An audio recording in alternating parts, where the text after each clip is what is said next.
बिस्मिल्लाहिर्रहमानिर्रहीम। मेरे मुअज़्ज़ज़ नाज़रीन, अस्सलामु अलैकुम वरहमतुल्लाहि वबरकातुहू। जैसे ही माह रमज़ान मुबारक का आगाज़ होता है तो सदक़तुल फ़ितर के हवाले से तीन सवालात हमारे जहन में आते हैं कि सदक़तुल फ़ितर किस पर वाजिब है और सदक़तुल फ़ितर क्यों दिया जाता है, इसका वक़्त क्या है और सदक़तुल फ़ितर कितना देना है। तो इन सारे सवालों के जवाब आज की इस वीडियो में जानेंगे। मेरे मुअज़्ज़ज़ नाज़रीन, सदक़तुल फ़ितर जिसको हम अपनी ज़ुबान में फ़ितराना भी कहते हैं, आप जो अपनी ज़ुबान में कहते हैं ज़रूर बताइएगा। तो सदक़तुल फ़ितर वाजिब है। करीम आका सल्लल्लाहु तआला अलैहि वसल्लम ने एक बंदे को हुक्म दिया कि मक्के की गलियों में ऐलान कर दो कि सदक़तुल फ़ितर वाजिब है। इसी तरह हज़रत इब्ने अब्बास रज़ी अल्लाह तआला अन्हु से रिवायत है कि रसूलुल्लाह सल्लल्लाहु तआला अलैहि वसल्लम ने जो सदक़तुल फ़ितर मुक़र्रर फरमाया तो इसकी वजह यह है कि एक तो रोज़ा बेहुदा और फजूल कलाम से पाक होके अल्लाह की बारगाह में जाता है, और दूसरा ये है कि गरीब मसाकीन की खुराक का बंदोबस्त हो जाता है। इसी तरह हज़रत अनस बिन मालिक रज़ी अल्लाह तआला अन्हु से रिवायत है कि हुज़ूर नबी पाक सल्लल्लाहु तआला अलैहि वसल्लम ने इरशाद फरमाया कि जब तक सदक़तुल फ़ितर नहीं दिया जाता तो रोज़ा जो है वो ज़मीन आसमान के दरमियान लटका रहता है।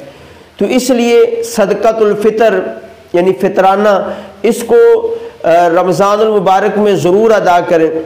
अब दूसरा सवाल ये है कि सदक़तुल फ़ितर कब दें, इसका वक़्त क्या है। तो सदक़तुल फ़ितर का जो आखिरी वक़्त है वो है ईद की नमाज़ पढ़ने से पहले पहले सदक़तुल फ़ितर दे देना चाहिए। लेकिन अगर कोई रमज़ानुल मुबारक के महीने में दे देता है, शुरू के रोज़ों में दे दे, भले वो रमज़ान से पहले भी यानी रमज़ानुल मुबारक के महीने से वो पहले भी अगर कोई सदक़तुल फ़ितर दे देता है तब भी उसका सदक़तुल फ़ितर अदा हो जाएगा। तो मेरा आपको ये मशवरा है कि आप मुनासिब ये समझें कि अपना सदक़तुल फ़ितर रमज़ानुल मुबारक के शुरू में दे दें, ताकि जो गरीब लोग हैं एक तो रमज़ानुल मुबारक उनका अच्छा गुजर जाए, और दूसरा ये कि अगर वो ईद की तैयारी करना चाहें तो वो तैयारी कर सकें। इसलिए बेहतर ये है कि आप रमज़ानुल मुबारक के शुरू में दे दें। अब जो बहुत ही अहम सवाल ये है कि सदक़तुल फ़ितर फ़ी कस यानी एक आदमी का कितना सदका है हम अदा करें। तो देखें 2023 में यानी 1444 हिजरी 2023 में जो माह रमज़ान मुबारक चल रहा है, इसमें दारुल इफ्ता अहले सुन्नत के फतवा के मुताबिक तो अगर आप आटा जो चक्की से बना है गंदम का, तो उसके हिसाब से देना चाहते हैं तो इस साल यानी 2023 में 320 रुपये फ़ी का सदक़तुल फ़ितर देना होगा। जी हाँ, और अगर इसी तरह अगर आप जौ के हिसाब से सदक़तुल फ़ितर देना चाहेंगे तो 800 रुपये बनते हैं, और इसी तरह दरमियानी खजूर के हिसाब से देना चाहेंगे तो 2800 रुपये फ़ी का सदक़तुल फ़ितर देंगे। किशमिश के हिसाब से देंगे तो 6400 रुपये सदक़तुल फ़ितर देंगे, और अगर अजवा खजूर के हिसाब से आपने सदक़तुल फ़ितर देना है तो फिर 10,400 रुपये फ़ी कस यानी सदक़तुल फ़ितर देना होगा।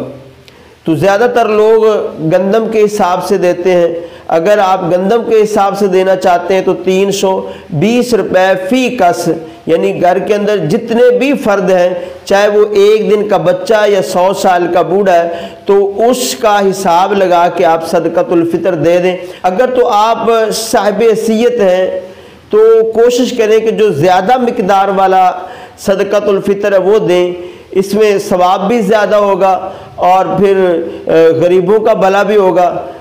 यानी आप अगर अजवा खजूर के हिसाब से देना चाहें तो 10,400 रुपये दे दें फ़ी कस, एक आदमी का सदक़तुल फ़ितर है।